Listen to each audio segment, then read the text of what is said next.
Flashman.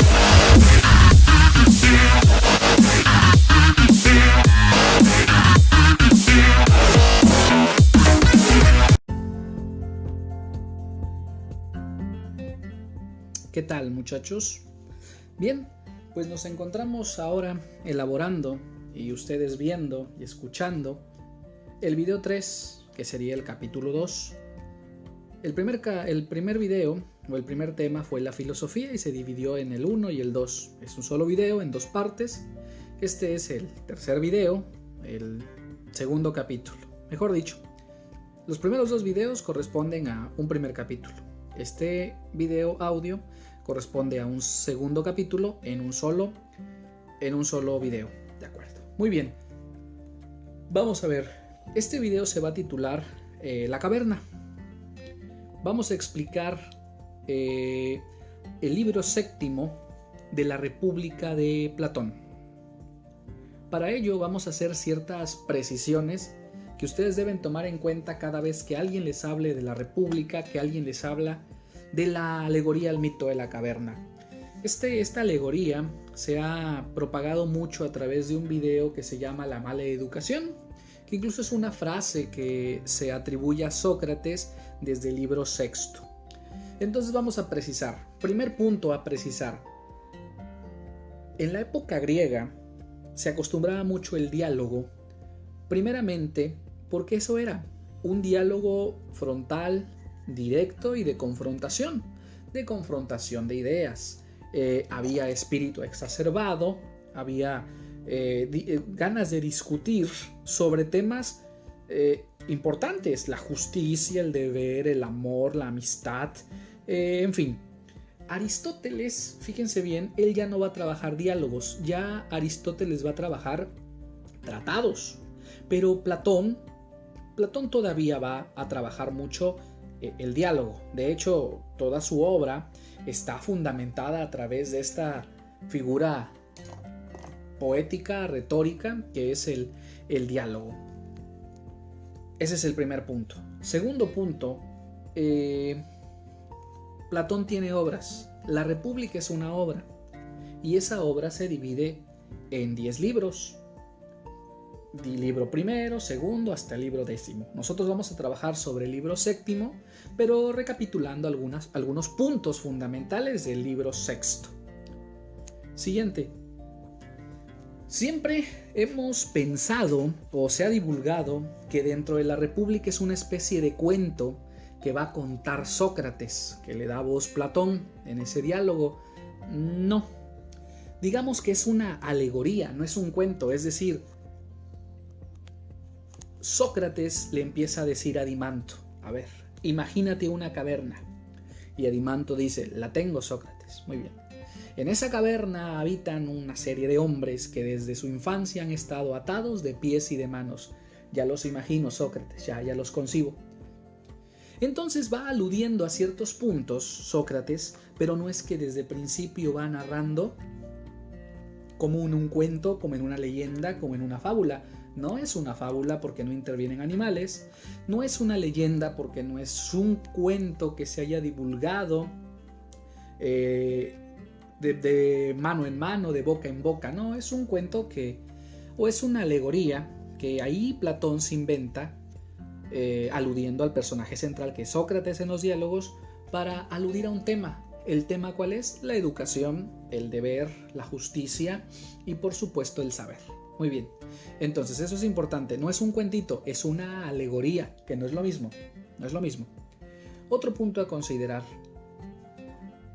La alegoría al mito de la caverna está antecedido desde el libro séptimo. En el libro séptimo se discute la justicia, pero al finalizar el libro sexto,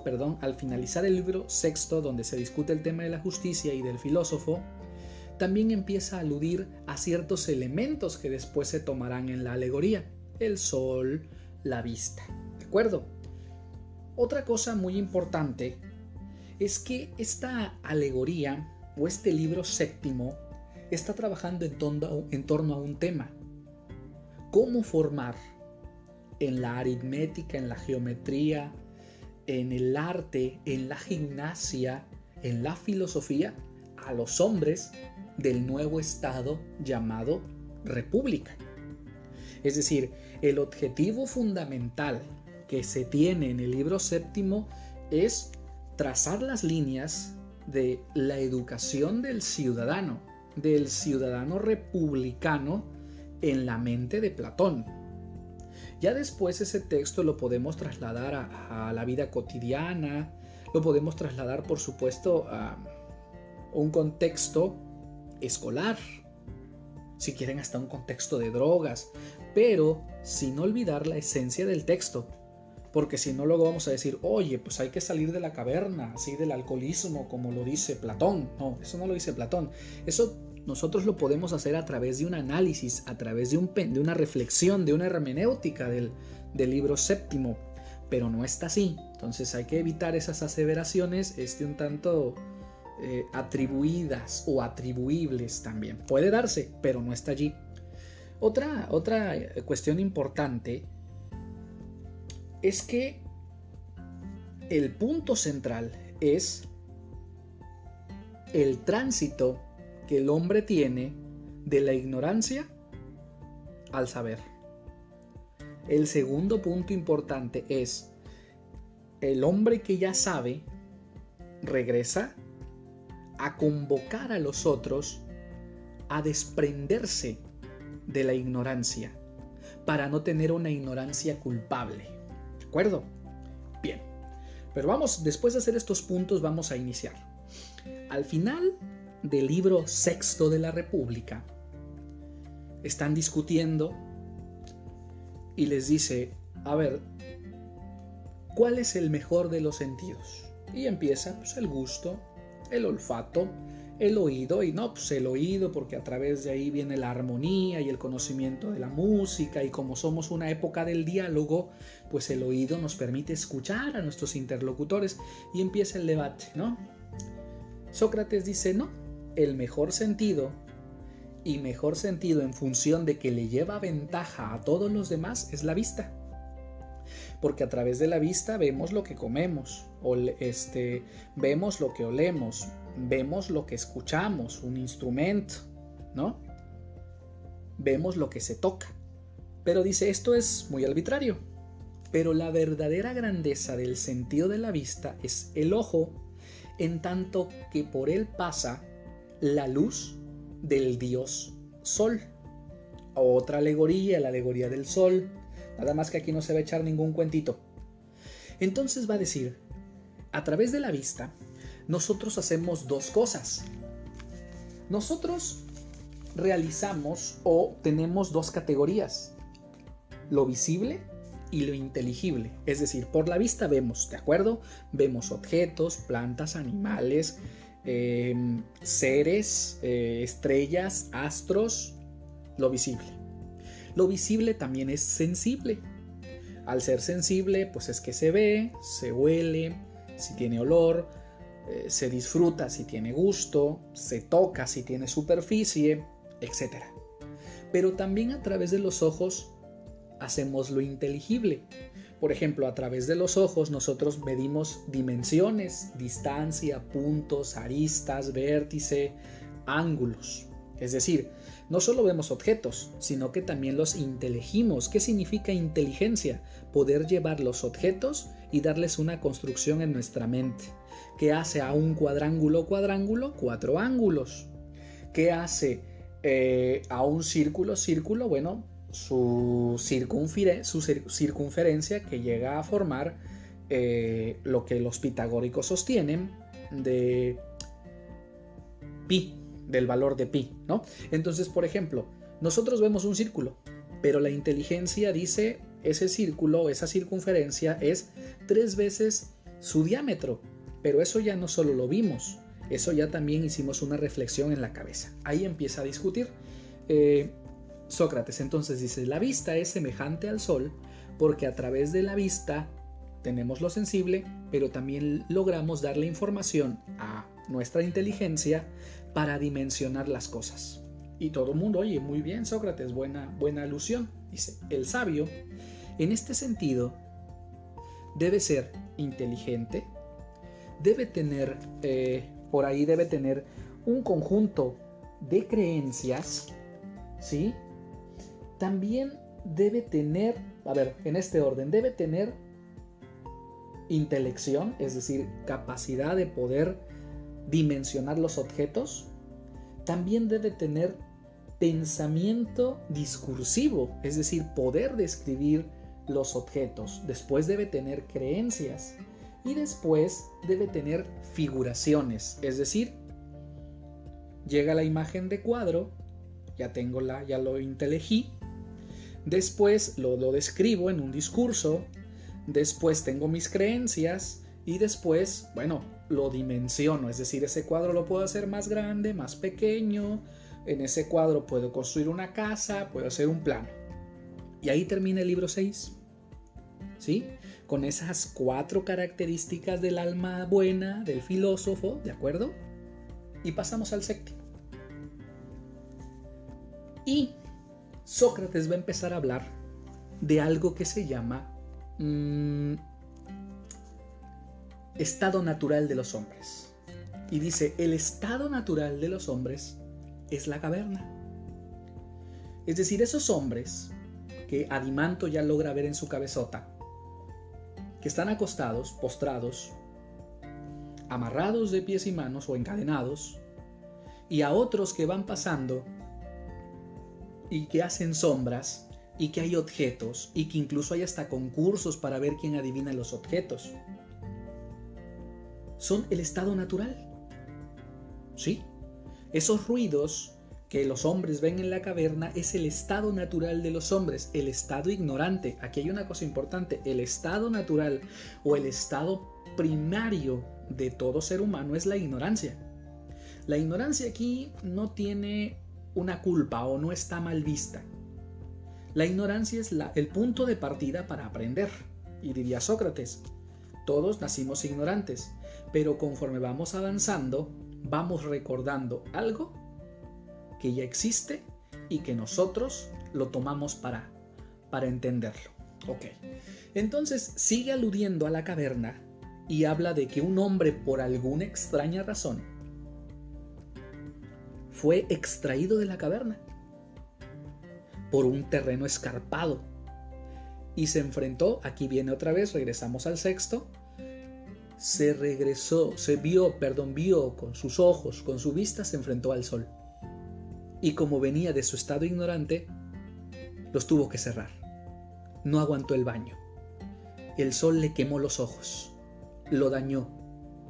Pero conforme fue saliendo, fue avanzando, se fue acostumbrando. Y aquí viene otro punto. El hombre, cuando está en la ignorancia, solo ve sombras. Cuando empieza a tener los rayos de la luz, ya empieza a ver objetos. Pero más adelante, después de los objetos, los hace inteligibles. Es decir, inteligibles quiere decir que lo entiende, que lo logra entender. Y sigue platicando, y entonces el hombre quiere acercarse al sol. Nunca va a lograr acercarse al sol, porque el saber será el sumo bien. Entonces solo se va a aproximar, el hombre se va a aproximar al sol. Pero después el hombre regresará a las cavernas y los intentará convencer o hacerle entender que viven en un estado de ignorancia. Y dice Adimanto, ¿no te parece que hasta lo matarían por irles a demostrar que estaban en un error? Y dice, cierto, Sócrates, es probable. Dice, pues bueno, ese es el filósofo. Ese es el filósofo que estorba, ese es el filósofo que tiene la característica de señalar el error.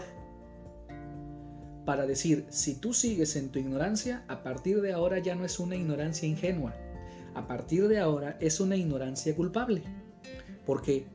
Porque Sócrates, en la invención platónica, lo que está haciendo en este libro es construir al ciudadano que quiere que todos estén a la par. Al final del libro 7 se va a hablar un poco del equilibrio entre lo femenino y lo masculino. Dice que las mujeres estén a la altura. A ver, no se trata de feminismo. Aquí quiere decir otra cosa. Ellos concebían a la mujer que sí tenía un grado menor. Sí, no voy a decir que hay una mala lectura. No, sí, los griegos ven a la mujer en un grado menor. La tachan de chismosa, argüendera, bla, bla, bla. Todo lo que gusten y manden. Pero también es cierto que el mismo Sócrates dice, ellos también proceden de la misma naturalidad y pueden comprender el mundo. Y dice, ojo, no es que todos los hombres sean inteligentes. Es muy claro, porque Sócrates, en la invención platónica, es un tanto elitista, pero en un elitista de decir, es que la democracia tiene un problema. ¿Cuál es el problema democrático? Que el mejor no es el que sabe, sino el que habla bien, el que convence. Y en el libro 6 ya empieza una crítica a los sofistas. Regreso al 7º. Entonces hay una presencia ahí de la mujer al final del capítulo 7 de la República. Lo que dice Sócrates con esta alegoría es, entendamos, la ignorancia es una caverna, pero es una caverna gigantesca donde se encuentran inmersos la mayoría, que nada más buscan a alguien a quien seguir y no lo someten a una crítica. Por eso, la crítica en el sentido griego está en la memoria. Dice, el filósofo tiene una característica, tiene una excelente memoria. Porque a través de la memoria, él va a ir acumulando conocimientos e intentará a sus compatriotas sacarlos de la caverna. Continuamos explicando. La alegoría al mito de la caverna tiene las siguientes intenciones. 1. Hablar de la educación, diciendo que el Estado debe garantizarle a los habitantes de la República la oportunidad de todos ir a la par. Número 2. Quiere desterrar del pueblo la mentira cuando alude a las sombras. Dice, la gente ve animales, pero ya el que salió de la caverna observa que no son animales, que son sombras que se proyectan con el sol y la pared, porque hay un tabique, una barda gigantesca. Dice, si ellos siguen creyendo que son sombras, que son monstruos, viven en la mentira. Y dice, debemos de desterrar de la República a los poetas, porque los poetas se encargan de darle belleza a las sombras, y eso hace que los hombres de la República no busquen la verdad y solo busquen el lenguaje figurado. Entonces, aquí en el mito de la caverna, las sombras tienen la figura de la mentira. Y dice que los poetas son los mentirosos, pero la disfrazan con bellas palabras. Otra característica fundamental de la caverna o de la narración es cómo construir al que va a formar a los niños, a los jóvenes, a los adultos en la República. Debe de ser un hombre que regrese a la caverna y se someta a las peripecias que le sobrevendrán cuando quiera convencer a los que allí en la caverna aún siguen habitando. Hay una cuestión muy interesante. Oye, ¿y cómo golpearían al hombre que salió extrañamente y regresó? ¿Cómo lo van a golpear? Sí, están amarrados. Aquí hay una trampa que plantea Sócrates, porque Sócrates quiere plantear trampas porque la idea es que aprendan a saber. No es que lo maten, lo rechazan, no lo quieren, lo tratan de loco.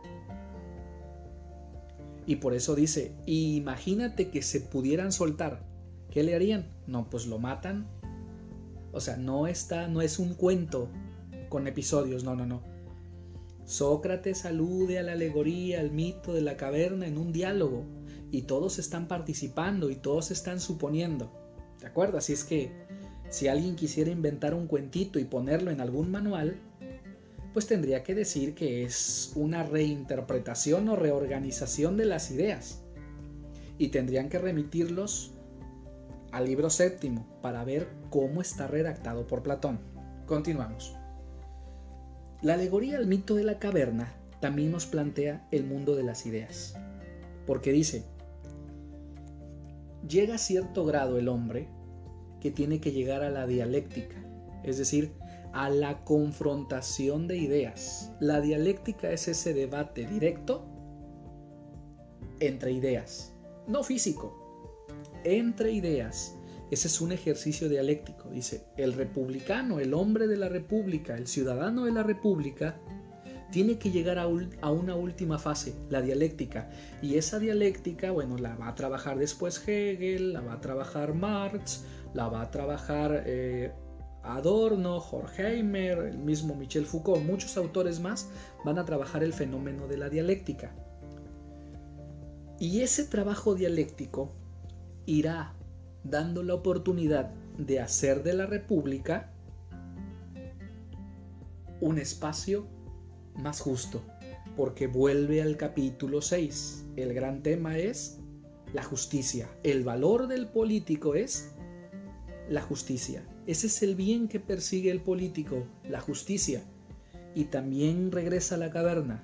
Hay políticos que viven preocupados por el bien privado, pero lo que a la república le interesa es el bien público. Por eso aquellos políticos que se preocupan por lo privado son políticos que siguen inmersos en la caverna. Por eso la última característica que quiere aludir con esta alegoría es el mundo de las ideas. O sea, no es un mundo que no exista, no.